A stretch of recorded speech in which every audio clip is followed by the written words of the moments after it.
Good morning विद्यार्थी मित्रों। कक्षा 11 विषय भूगोल पाठ 11 वातावरण की वाष्प। 10वें लेसन में हम लोगों ने पवन के बारे में पढ़ा था। यहाँ पर हम लोग वातावरण की वाष्प के बारे में जानेंगे।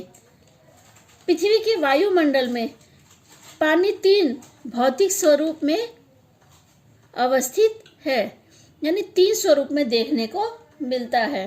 हम सभी जानते हैं पानी का ठोस, द्रव्य और गैस स्वरूप हम देखते हैं। पृथ्वी के क्षोभ मंडल में निहित सूक्ष्म हिमकणों के से निर्मित ऊंचाई के बादल उसका ठोस स्वरूप है। मध्य या कम ऊंचाई के बादल जो सूक्ष्म जल बिंदु के बने होते हैं वह पानी का द्रव्य स्वरूप है।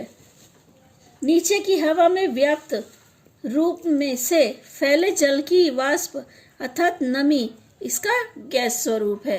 यानी हम तीनों स्वरूप में पानी की वाष्प को देख सकते हैं। जैसे मैं पहले ही आपको बताया मैंने कि सूक्ष्म हिमकणों से निर्मित ऊंचाई के बादल ठोस स्वरूप है। मध्य और कम ऊंचाई के बादल जो सूक्ष्म जल बिंदु से बने हैं वो द्रव्य स्वरूप है, और जो हवा में व्याप्त स्वरूप में फैले जल की वाष्प है वो नमी यानी गैस के स्वरूप में है।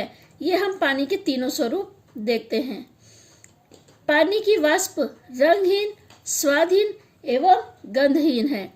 पृथ्वी के वायुमंडल में सभी जगह वाष्प के अलावा अन्य गैसों की मात्रा एक समान होती है, परंतु स्थल, ऋतु, समय एवं तापमान की परिस्थिति के अनुसार वाष्प की मात्रा घटती बढ़ती है। पृथ्वी की सतह से ज्यों-ज्यों ऊंचाई पर जाते हैं त्यों-त्यों वाष्प की जो मात्रा है वो घट जाती है। कहने का अर्थ है कि वाष्प की मात्रा कम होने लगती है। हम अब अपने वातावरण में देखते हैं कि वाष्प जो है वो नमी के रूप में हमें महसूस होता है, पर जैसे जैसे ऊंचाई पे जाते हैं ये वाष्प की जो मात्रा है ना वो घटती जाती है। पृथ्वी की सतह से 10 से 12 किलोमीटर की ऊंचाई के वायुमंडल में जो वाष्प है जिसे हम नमी कहते हैं लगभग नहीं देखने को मिलती है। ये 10 से 12 किलोमीटर ऊंचाई की बात है कि वहां पे आप वाष्प की मात्रा को नहीं देख सकते या नमी को महसूस नहीं कर सकते। पृथ्वी की सतह के 71% क्षेत्र में फैला हुआ सागर एवं महासागर वाष्प बनने की क्रिया के मुख्य स्रोत हैं। इसके अतिरिक्त नमी युक्त जमीनी क्षेत्र, नदी, सरोवर आदि पूरक जल स्रोत है। इन जल भंडार में लगातार वाष्पीभवन होने से हवा में वाष्प की मात्रा मिल जाती है। हमने देखा है जैसे जैसे गर्मी अधिक होता है वाष्पीभवन की क्रिया उतनी अधिक होती है, तो उसकी वजह से जितना ज्यादा वाष्पीभवन होगा वातावरण में उतनी ही नमी अनुभव की जा सकती है। यह वाष्प नमी युक्त पवनों के ऊर्ध्व प्रवाह द्वारा पृथ्वी की सतह से ऊंचाई पर चढ़ते हैं। ठंडी के कारण वह वाष्प के बादल बनते हैं और अंत में वर्षा के रूप में पृथ्वी की सतह पर वापस आते हैं। इस प्रकार पृथ्वी एवं वायुमंडल के बीच में जल चक्र की क्रिया लगातार चलती रहती है। वातावरण में निहित वाष्प की मात्रा जानने के लिए हाइग्रोमीटर नामक यंत्र का उपयोग होता है। वह प्रतिशत में मापा जाता है। वाष्प का महत्व। पृथ्वी पर के वायुमंडल में वाष्प की मात्रा 2% से कम होते हुए भी पृथ्वी के मौसम एवं जलवायु की परिस्थिति निर्माण में वाष्प की महत्वपूर्ण भूमिका रहती है।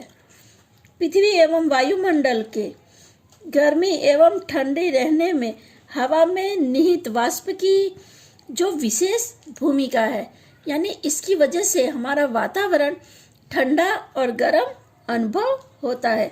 अगर वाष्प की मात्रा अधिक है तो हम ठंडक का अनुभव करते हैं। वाष्प सूर्य की गर्मी को शोषित करती है और पृथ्वी की सतह पर पड़ने वाली गर्मी का नियमन करती है। वायुमंडल में उष्ण संचालन बल के रूप में काम करती है।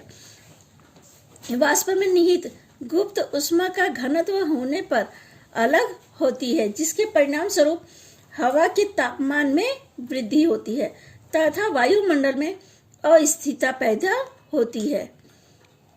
वातावरणीय विक्षोभ, चक्रवात आदि का उद्भव हवा में निहित वाष्प के कारण होता है।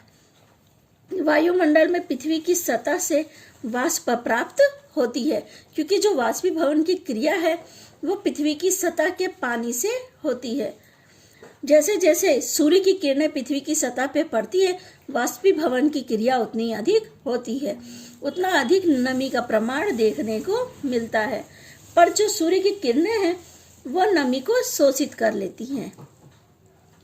वायुमंडल में पृथ्वी की सतह से वाष्प प्राप्त करता है तथा उसे संग्रह करता है और अनुकूल परिस्थिति प्राप्त होते ही उसे पृथ्वी पर वापस लौटा देता है। यानी ये क्रिया चलती रहती है। हम उसे ओस, कोहरा, बादल, ओला या हिमवर्षा आदि के स्वरूप में देखते हैं।